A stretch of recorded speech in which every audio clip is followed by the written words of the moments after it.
প্ৰাক্তন মুখ্যমন্ত্ৰী তৰুণ গগৈ চিতাভস্মলৈ শান্তি সদ্ভাৱনা যাত্ৰা কংগ্ৰেছৰ সম্প্ৰতি প্ৰয়াত মুখ্যমন্ত্ৰীগৰাকীৰ চিতাভস্ম ৰখা হৈছে যোৰহাটৰ কোৰ্ট ফিল্ডত। বিয়লি 3 বজা পৰ্যন্ত এই ফিল্ডত ৰখা চিতাভস্মত শ্ৰদ্ধাঞ্জলি জনাব পাৰিব গুণমুগ্ধই।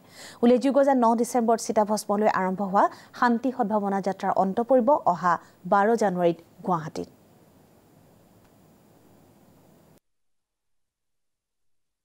প্ৰয়াত মুখ্যমন্ত্ৰী জননেতা তৰুণ গগৈ দেৱৰ এটা হেঁপাহ আছিল যে অন্তিমভাৱে তেওঁ যোৰহাট আৰু তিতাবৰলৈ যাওক আৰু যোৰহাটৰ ৰাইজৰ হেঁপাহ আছিল কি তেওঁক শ্ৰদ্ধাঞ্জলি জ্ঞাপন কৰা।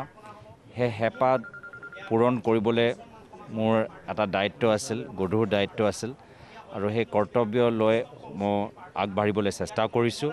ইয়াত 7খন জিলা আপোনাৰ সামৰি লৈছে 1 জুনত যোৰহাট, তিনিচুকীয়া, ডিব্ৰুগড়, শিৱসাগৰ, চৰাইদেউ, মাজুলী, গোলাঘাট। কিন্তু তেখেতৰ যেহেতু বিধায়কৰ কৰ্মস্থলী আছিল তিতাবৰটো আজি তেখেতক বেলেগে কৰিব।